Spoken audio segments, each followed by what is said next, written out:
Hola, este es el diplomado en tanatología de la Universidad Estatal del Valle de Catepec en la licenciatura en gerontología. Estamos en el módulo 1, aspectos sociales y culturales de la muerte y el morir, y esta es la sección 1 y yo soy una servidora, Angélica María Rosa González. Lo primero que haremos será revisar las representaciones culturales de la muerte en diferentes culturas. Nuestro objetivo es estudiar el concepto de la muerte y los ritos funerarios en todas estas culturas. El día de hoy vamos a revisar cuatro, vamos a comenzar por dos grandes culturas, Egipto y Mesopotamia, y después pasaremos a revisar Grecia y Roma. Pero bueno, comencemos con estas grandes culturas de la civilización. La primero que vamos a ver es la visión de la muerte y las prácticas funerarias de Egipto. Hemos de decir que la civilización egipcia desarrolló una de las concepciones más elaboradas sobre la muerte, conocidas incluso hasta la época actual. Para los egipcios, la muerte no era un final, era una transición hacia otra forma de existencia. En esta forma de existencia, los muertos podían continuar viviendo. Para los egipcios, el ser humano estaba compuesto por tres entidades espirituales y vamos a revisar cada una de ellas. La primera es el Ka, o fuerza vital. Esta es la energía o la fuerza de vida. Para los egipcios, el Ka, nace junto con la persona y se caracteriza porque representa la capacidad de vivir. Tras la muerte, tras la muerte, el Ka sobrevive y permanece vinculado al cuerpo, por lo que sigue necesitando alimentos y bebidas, las cuales se colocaban como ofrendas en la tumba.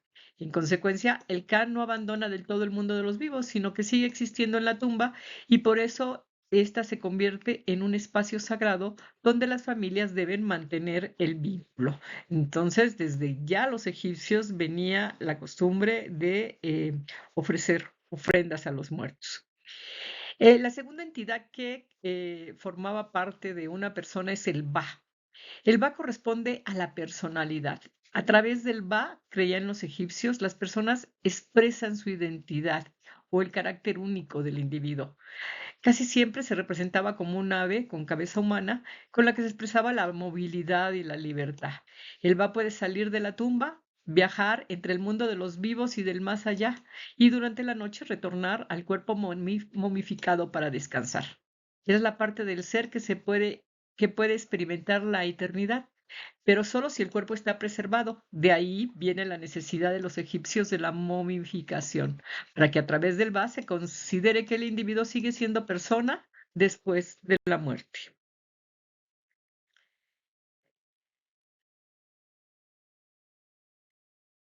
La tercera entidad es el Aj. Este Aj representa un estado de glorificación del difunto después del juicio de Osiris. Va a haber un juicio que es el proceso de evaluación del alma que los egipcios creían que ocurría después de la muerte. Durante el juicio se presentaba el difunto ante un tribunal divino, precedido por Osiris, que era el dios de la resurrección, del inframundo y de la agricultura. Osiris estaba siempre acompañado por la diosa Isis, que era la diosa de la magia, la maternidad, la fertilidad y la protección, y por su hermana Neftis, que es la diosa protectora que simboliza la experiencia de la muerte. Además de estos tres dioses, estaban 42 jueces ocupados de diferentes aspectos de la moral egipcia. El difunto debería declarar al estar ante ellos: no he cometido injusticias, no he robado, no he matado y no he hecho llorar a nadie. Y pasaban a la segunda etapa en la que se llamaba psicostasia o pesada del corazón. Aquí Anubis, que es el dios del embalsamamiento y el profesor de las tumbas y el guía de las almas, colocaba el corazón del difunto en un platillo de la balanza. En el otro se colocaba una pluma de mat, simbolizando la justicia y la armonía, mientras Tot, el dios de la sabiduría, registraba el resultado. Si el corazón era ligero, es decir, estaba libre de maldad y el difunto había vivido conforme al mat, si era más, entonces era afortunado, digamos. Si el corazón era más pesado que la pluma, el difunto había cometido actos que rompían el orden moral. Así el juicio En este juicio, el difunto debía demostrar que había vivido conforme a la orden moral del universo llamado Mat, verdad, justicia, equilibrio. Si superaba la prueba, podía transformarse en Ag, un espíritu glorificado, y disfrutar de la vida eterna con los dioses. Si fallaba, su alma era aniquilada. Como se puede observar, los egipcios creían que el corazón contenía la memoria moral de la persona. Por eso no lo retiraban durante la momificación. Así, el lag es el resultado de un proceso de transformación luminosa del difunto a un espíritu eficaz, luminoso, digamos. Solo surge si el corazón supera la psicostasia, el juicio que ya hemos dicho, y permite al difunto integrarse entre los dioses y gozar de la vida. Esta era una forma final y perfecta del ser humano en el más allá. En resumen, mientras el Ka y el Ba son elementos preexistentes, uno la vida y el otro la personalidad, el Ag es el estado espiritual ideal alcanzado por quienes han vivido con justicia y han cumplido los rituales adecuados. Así, podemos que en la actualidad encontrar algunas similitudes de estas creencias en rituales de las diferentes culturas y religiones. Creo que nos va a sonar lo del juicio, lo del portarse bien, lo de tener un alma perfecta y libre de pecado.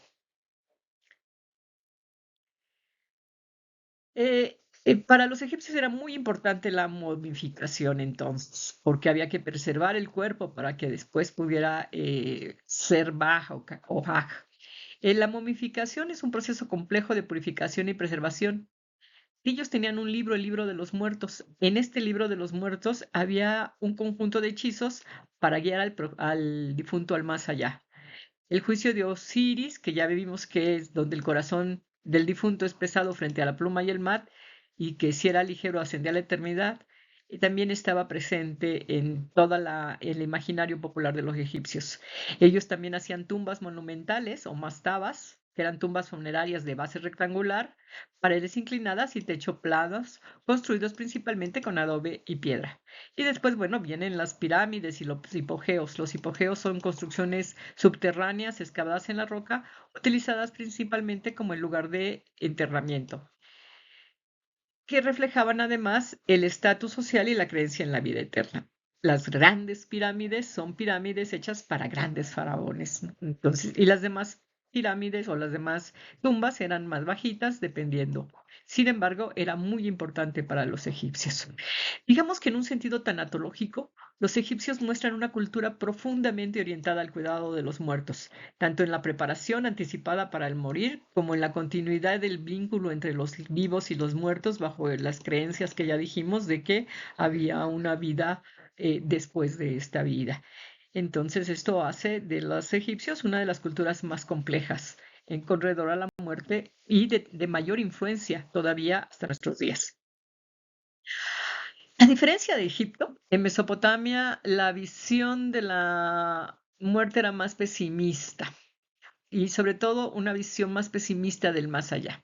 ¿Por qué? Porque la muerte ellos la entendían como un destino inevitable que conducía a una existencia sombría en el infierno polvoriento que ellos llamaban Kur. En los mitos sumerios, el Kur se describe metafóricamente como una tierra sin retorno, un lugar desolado, cuyo oscuro y polvoriento, ubicado en las profundidades de la tierra, al que se creía que iban las almas de los muertos. Este inframundo oscuro, al que ellos llamaban Irkala, era gobernado por la diosa Ereshkigal, una de las diosas más antiguas de Mesopotamia, cuyo papel era vital en el orden del universo, controlando el destino final de todas las almas. Su función principal era presidir sobre el reino de los muertos. Era la guardiana de la muerte y impedía que los vivos entraran en el inframundo y que los muertos regresaban. Así simbolizaba la permanencia de la muerte. O sea, una vez que estás muerto y estás en este inframundo, de ahí no sales. Encarnaba la dureza de la muerte y el juicio divino, manteniendo el equilibrio entre la vida y la muerte.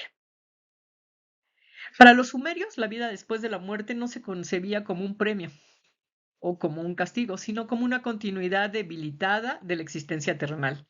Dentro de sus ritos funerarios principales se encuentra en la inhumación de las tumbas familiares, generalmente debajo de las casas, las ofrendas de comida y bebida para preservar el bienestar del difunto en el inframundo, los lamentos rituales dirigidos a por los sacerdotes. Había lamentadoras, ¿no? Que eh, iban ahí a estar lamentando la muerte del difunto, llorando por él. Eh, y eran fundamentales para facilitar la transición del muerto. En un sentido más tanatológico, la muerte para los mesopotámicos ponía un énfasis en la memoria y el cuidado continuo de los antepasados por parte de los vivos. Y sobre todo por esta costumbre de mantener a los muertos dentro de las casas como parte familiar. Por otro lado, les decía yo, vamos a ver otras dos grandes culturas o dos grandes civilizaciones antiguas y vamos a ver su concepción sobre la muerte. Grecia y Roma han tenido una gran influencia hasta la fecha en toda la cultura occidental. Muchas de las cosas que hacemos en todos los países de Occidente y de América tienen que ver con ideas y formas de vivir y de pensar de griegos y egipcios, sobre todo de griegos. La cultura griega integró diversas creencias mitológicas, filosóficas y sociales sobre la muerte. La muerte era vista como un viaje al inframundo. Era un reino sombrío, gobernado por Hades y Perséfone. Recordemos que Hades era hermana de Zeus y de Poseidón. No era un fin, sino una transición donde el alma, que se llamaba psique, de ahí viene la palabra psicología, se separa del cuerpo y viajaba con el guía Hermes a través de la laguna Estigia. Era una laguna que tenían que pasar donde el barquero Caronte cruzaba a los muertos a cambio de una moneda. Por eso a todos los muertos había que ponerles una moneda para poderle pagar a Caronte su viaje al más allá, al inframundo. El destino del muerto entonces estaba determinado por lo que realizó en su vida. Por ejemplo, podía ir a los Campos Elíseos. Ahí era un paraíso donde residían las almas de los héroes y las personas virtuosas. Ahí gozaban de una existencia dichosa. Existía un fuerte ideal heroico, especialmente en la época de Homero, en la época homérica, del poeta Homero, que vinculaba una vida breve y gloriosa con una bella muerte en combate. Morir heroicamente en la batalla aseguraba la gloria inmortal y el recuerdo eterno, un destino preferible a la existencia sombría de las paredes de Asfódelos. Asfódelos, vamos a ver, era otro destino donde iban todos los demás, entonces ellos preferían o preferían estar en, eh, en este destino más que en el otro. ¿Por qué? Porque las praderas de Asfódelos eran la morada de la mayoría de las almas que llevaban una existencia lúgubre y sin propósito, como sombras de su ser interior. El Tártaro era la región más profunda y se destinaba al castigo de los grandes criminales y los titanes que fueron derrotados por los dioses olímpicos y encarcelados ahí, donde sufrían tormentos eternos. Entonces, el destino era o los Campos Elíseos si morías en una batalla o con honor o para una existencia dichosa, eh, las praderas de Asfódelos, donde tenías una existencia gris, o el Tártaro, donde eras merecedor de grandes castigos. No había más que esos tres destinos. Por otro lado, existían las moiras, también dentro de la cultura griega, que después, griega, que después pasaron con los romanos. Las moiras eran las diosas que personificaban el destino ineludible. Su función estaba directamente relacionada con la duración de la vida de cada mortal. Las moiras eran tres hermanas y cada una tenía un papel específico en la determinación del destino de la vida. Posiblemente las hemos visto en algunas películas como Furia de Titanes, como tres viejas que veían a través de un ojo que se peleaban por ver en el ojo. Estas tres moiras eran: la primera era Cloto, ella era la hilandera, ella hilaba la vida. La segunda era Láquesis, que era la sorteadora o la medidora, ella medía la longitud del hilo hilado por Cloto. Esta longitud decidía cuánto tiempo viviría una persona. Y la tercera era Atropos. Atropos significa lo inevitable, y era quien cortaba el hilo de la vida, marcando el momento exacto de la muerte de un individuo. Un destino que ni siquiera los dioses podían alterar, solo ellas podían medir cuánto ibas a vivir y cortarlo en el momento en que era indicado. Bueno, ahora revisaremos un poco las ideas griegas de la muerte desde la filosofía. Acuérdense que los griegos eran los grandes filósofos. Primero hablaremos de la escuela pitagórica, esto es la de Pitágoras. Ellos veían a la muerte como el fin de una encarnación particular y el paso a la siguiente. Por lo tanto, el objetivo del filósofo pitagórico era purificar el alma a través de la vida ascética, la música y las matemáticas para liberarse permanentemente de la rueda del nacimiento, o sea, para no estar reencarnando y regresar a su estado divino original. Por otro lado, los seguidores de Platón, se llamaba platonismo, ellos conceptualizaban a la muerte como la liberación del alma. Para Platón, la muerte es la separación del alma y del cuerpo, y defiende la idea de que la verdadera filosofía es una preparación para la muerte. La filosofía, entonces, desde el punto de vista de Platón, anhela la muerte porque le permite al alma liberarse de las distracciones y corrupciones del cuerpo, esto es, de las pasiones, de los deseos, de las enfermedades, para contemplar la verdad pura y eterna. La muerte es, por lo tanto, una liberación gozosa para quien, de acuerdo con Platón, ha vivido virtuosamente. Otro grupo de filósofos eran los estoicos. Para ellos el universo estaba gobernado por el logos, esto es, por una razón universal o por un destino, y todo lo que sucede es natural y necesario. La filosofía estoica busca a la apatheia, que es la ausencia de perturbaciones emocionales. Por lo tanto, el temor a la muerte, decían los estoicos, es irracional porque implica juzgar un evento natural como algo terrible. Entonces aquí vemos tres ejemplos, los pitagóricos, los platónicos y los estoicos, con sus diferentes concepciones a partir de a través de la muerte o de lo que era la muerte. Bajo estas mitologías filosóficas y filosofías, perdón, se fueron formando los ritos funerarios de la antigua Grecia, que eran de suma importancia cultural, social, moral y legal, y se llevaban a cabo meticulosamente para asegurar que el alma del difunto pasara correctamente al Hades, esto es, al inframundo, y ahí encontrar su descanso. La prótesis era la primera etapa del rito, en los ritos funerarios, donde el cuerpo del difunto, después de ser lavado, ungido con aceites y vestido con ropas limpias, que a menudo eran un sudario blanco, se colocaba en el lecho en la casa familiar. Después se ponía durante 1 o 2 días para que los amigos y familiares pudieran presentar sus respetos y llorar. Las mujeres de la familia en particular realizaban lamentos rituales, se cortaban el pelo y a veces rascaban la cara como señal de duelo. En este punto se solía colocar una moneda, el óvulo, en la boca del difunto, que como ya dijimos en diapositivas atrás, estaba destinado a pagar a Caronte, el barquero de Hades, para cruzar la laguna Estigia. La segunda parte del ritual era la éfora o la procesión hacia la tumba. El cuerpo era transportado desde la casa hasta el lugar del entierro, que usualmente estaba fuera de los límites de la ciudad. La procesión solía tener lugar antes del amanecer y participaban familiares y a veces plañideras profesionales. Estas eran las mujeres contratadas para llorar y emitir lamentos de dolor ante la muerte. Todavía en muchos pueblos en este país se usan las plañideras. Había músicos tocando aulos o flautas dobles y cantando lamentos. Era un evento público y solemne. La tercera parte del ritual era la inhumación o cremación. Aquí la inhumación, que es el entierro del cuerpo en una tumba, fue una práctica común desde la Edad de Bronce y predominó en ciertos periodos. Durante la Edad de Bronce medio y finales, en la Tierra Baja, a veces se aplicaban o se llevaban a cabo la inhumación en tumbas colectivas. La cremación ganó importancia más tarde, durante las primeras incineraciones en suelo griego, al final de la transición de la Edad de Bronce o en la Edad de Hierro. Esto es que entonces primero inhumaban a los cuerpos y después vino la costumbre de cremarlos, esto es de quemarlos.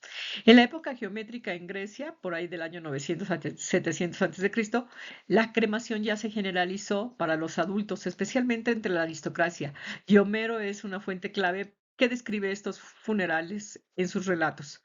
Además, los griegos acostumbraban llevar a cabo ofrendas periódicas para honrar al difunto. El respeto de los muertos era moral y legalmente obligatorio, como se representa en algunas tragedias griegas que todavía podemos leer, como Antígona. En un sentido tanatológico, la cultura griega introduce la noción de la muerte como una transición moral, filosófica y social. Refleja la importancia de los rituales funerarios como elementos de cohesión familiar y comunitaria. De ahí la costumbre de primero en la casa, luego la procesión, luego la cremación. Por otro lado, tenemos a los romanos. Lo primero que hay que decir es que Roma heredó gran parte de las prácticas griegas. De hecho, tenían las mismas divinidades y rituales, pero con diferentes nombres. Las adaptó a un enfoque más cívico y familiar.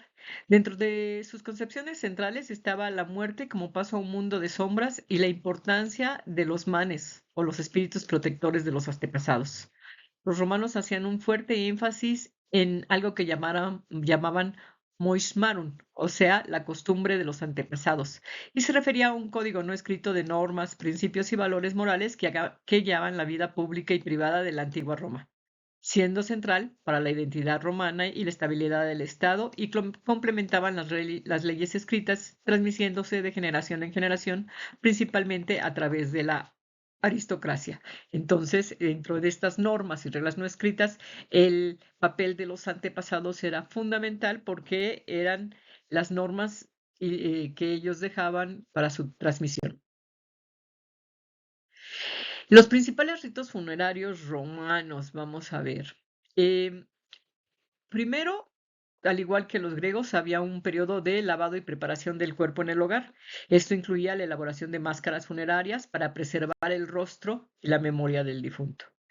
Había algo que le llamaban pompas fúnebres, que todavía por ahí escuchamos la palabra. Esto consistía en la procesión pública, que también ya hacían los griegos, que mostraba el estatus del fallecido. Y después venía la cremación o la inhumación según la época y la clase social. La celebración de la parentelia, que eran festividades dedicadas a honrar a los difuntos, es muy de la cultura romana. En un sentido tanatológico, Roma reafirma la función social de la muerte como un proceso que fuerza los vínculos familiares, el orden social y la memoria colectiva. Entonces, como podemos ver, muchas de las ideas sobre la muerte y los ritos funerarios que llevamos a cabo hoy en día tienen su origen en estas antiguas culturas. Es momento de que nos preguntemos si estos ritos funerarios han venido preservándose de generación en generación hasta llegar a nuestro país y a nuestra época, o si es o es que las diferentes culturas llegan a las mismas conclusiones elaborando instintivamente los mismos actos alrededor de la muerte. ¿Qué será? Yo creo que los invito o las invito a que investiguen un poco más sobre estas culturas y qué tienen en común ellas y qué de lo que ellas hacían, lo que ellos pensaban de la muerte, hasta nuestros días se preserva.